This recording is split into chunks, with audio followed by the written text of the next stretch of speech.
Hi guys, welcome to One UX1 podcast number 3. Today we're talking about the psychology of user experience. So how can we make the impact on the users that really gives them a great user experience through understanding the psychology of design? So the first one I want to talk about is users' expectation to put in the least amount of effort. So imagine if you've ever used a shopping cart, you really want that experience to be quick. And one of the best examples is Amazon. It's very, very quick to order what you're looking for, shop, call to action is there, and you've bought the item. Now compare that to an experience where it's many, many pages and it takes a long time and you have to keep inputting your details. That is something users just move away from. There'll be high drop-off rate, low conversion rate for that product. So what we look at is how can we design with users in mind to give them the least amount of effort required to complete the task. Now, what does that mean? It means that users want things that have high affordance. I know exactly what this button is going to do. I know exactly how to purchase. I know exactly how to log in. I know exactly how to upload a file.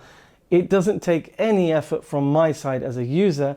That's what they're expecting. Now, when it comes to the user designers and the UI people and the developers, when we think of that, we need to think about how do we minimize the journey, the user journey? How do we shorten it, i.e. the number of taps, the number of forms to fill in?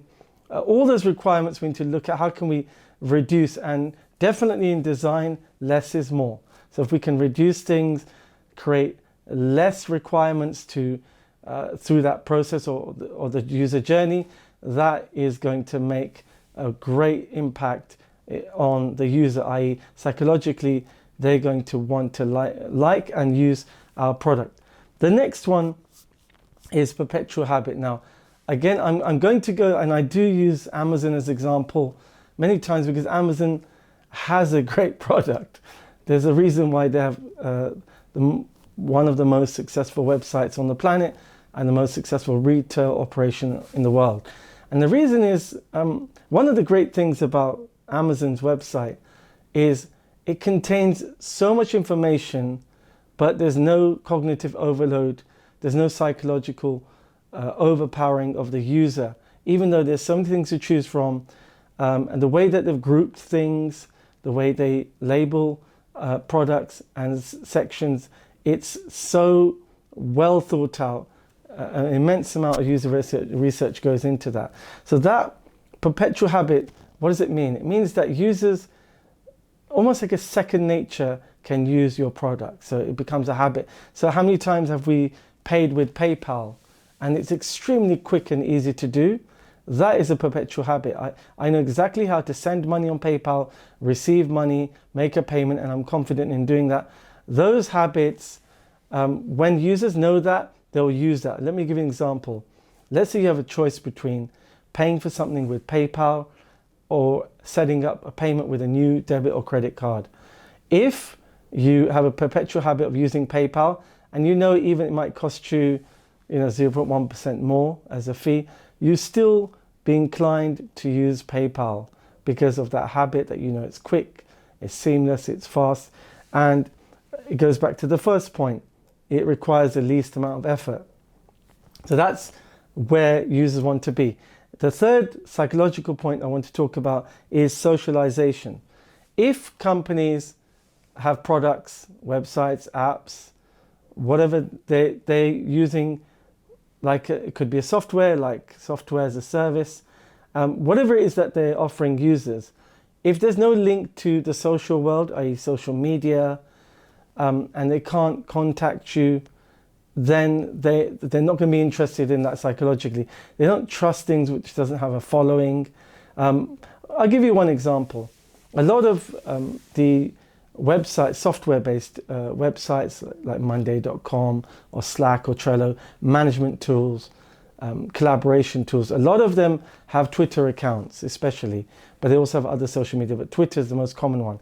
And if you are using one of their applications and you find a bug or there's a delay or it's crashed, you can tweet them immediately and they normally reply quite promptly. Now imagine if you didn't have that social media presence. And you'd be lost. You'd have to send an email, maybe get a ticket, wait for a reply in a few days' time. That's a terrible experience from a user's point of view.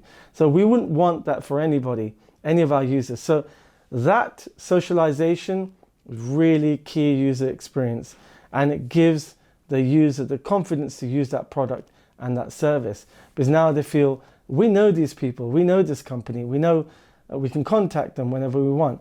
And the tweets and the retweets, everyone gets to read them, and it builds more confidence in the product.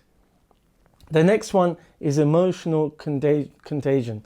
Emotional contagion is a growing area of design, UX design, user experience, human-centered design, i.e. people want an emotional connection with products.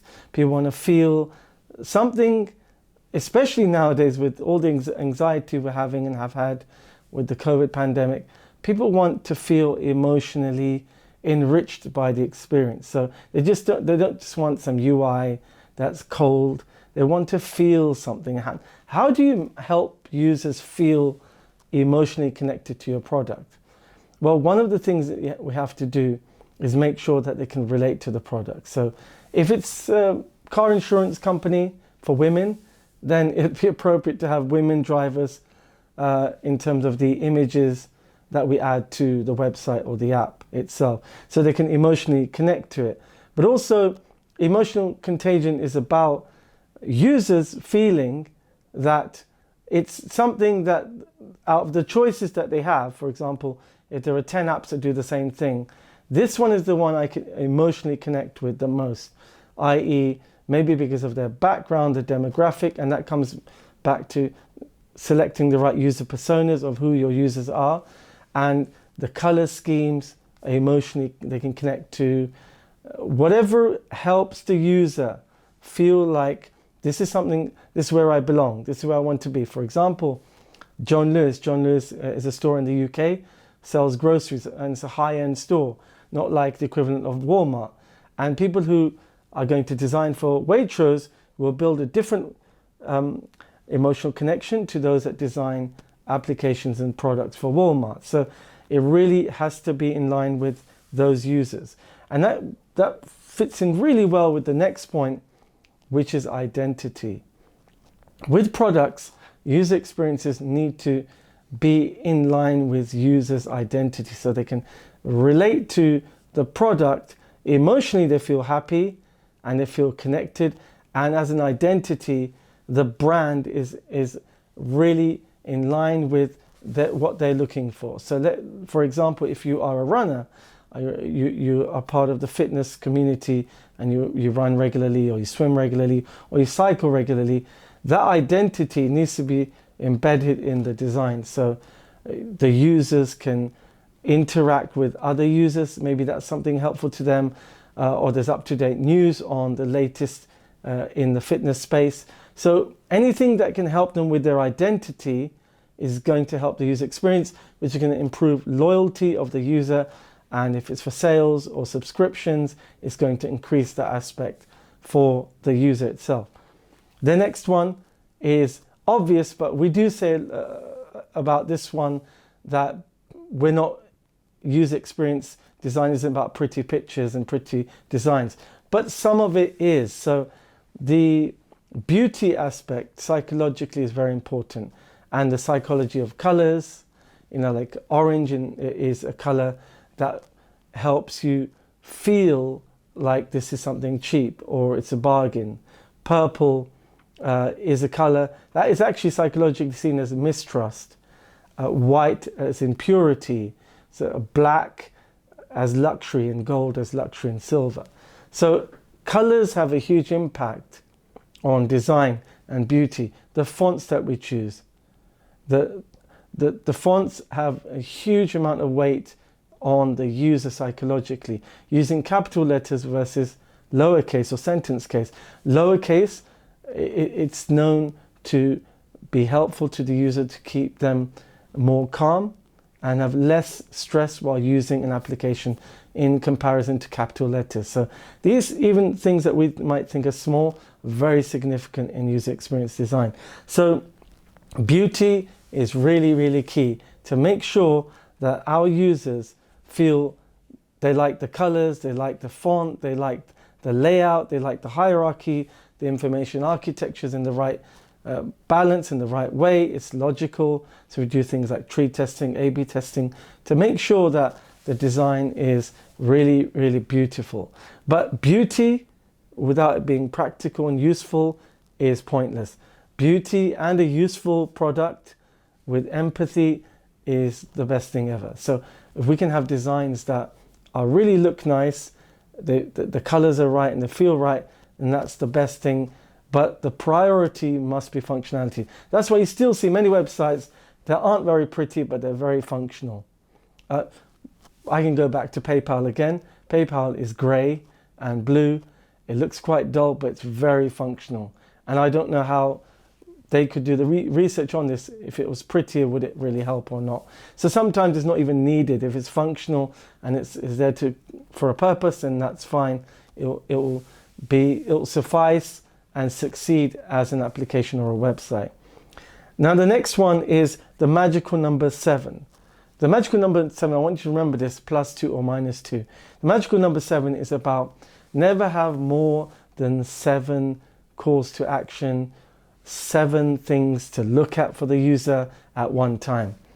That will cause cognitive overload, emotional stress, and frustration and a pain point. So never have more than 7 things for a user to have to deal with on your website. Now, if you have more than 7, you have to group them correctly. So you can create sections, shading, you can rearrange the layout and test that.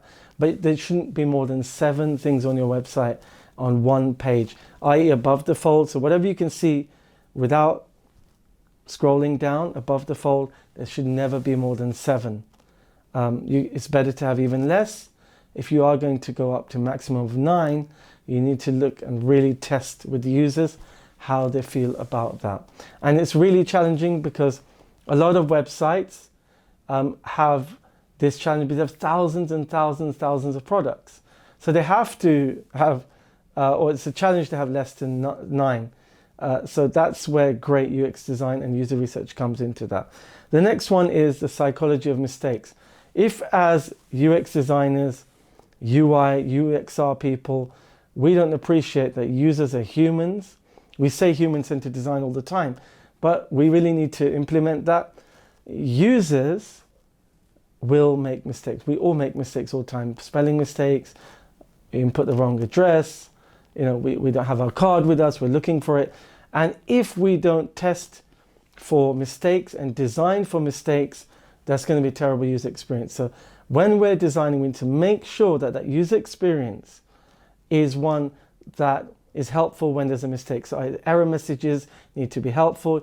Sometimes, have you ever noticed a website, you're looking for an error message and you can't find it? So it's meant to be read in the form where you've missed something out or forgotten to complete it, but it's not clear to see, or it doesn't tell you what the mistake was. So for example, if it's the phone number you need to put in the form, it hasn't told you what format they want the phone number in, and so it's really causing a lot of friction and difficulty for the user. And then the last one is focus, attention, and concentration.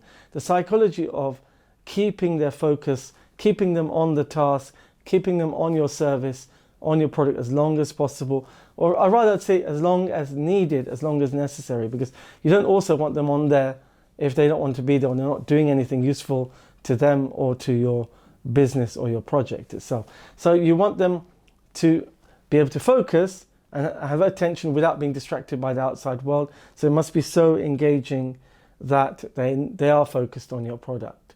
And to do that, what's really important here is to have the correct page designs that fit the needs of the user. So ideally, just one task at a time you're asking them to do so that they can focus and concentrate on it. If there's more than that, they'll struggle. So remember the rules, not having too many call to actions, and also ideally, in the perfect state, having just one task to do at one time.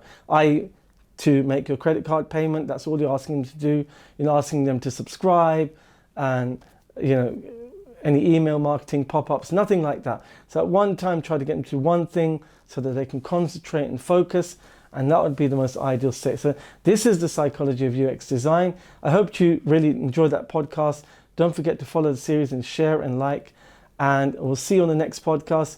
1UX1 Academy, here to help you become a great designer and an expert in UX, UI, or user research design. See you on the next one. Thank you very much. Bye.